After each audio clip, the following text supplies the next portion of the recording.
to add Zapier to team channels.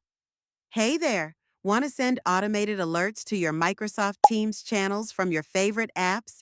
With Zapier, you can set this up in just a few steps. No coding needed. Step 1. In Microsoft Teams, create or choose a team channel where you want to post messages. Step 2. Go to Zapier.com, log in, and click Create Zap. Step 3.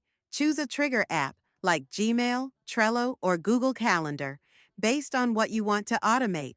Step 4. For the action, search for Microsoft Teams, then choose Send Channel Message. You'll be asked to connect your Microsoft account and select the specific team and channel. Customize your message, test the Zap, and turn it on. Now, your selected Teams channel will automatically receive updates whenever your chosen trigger happens. Thanks for watching.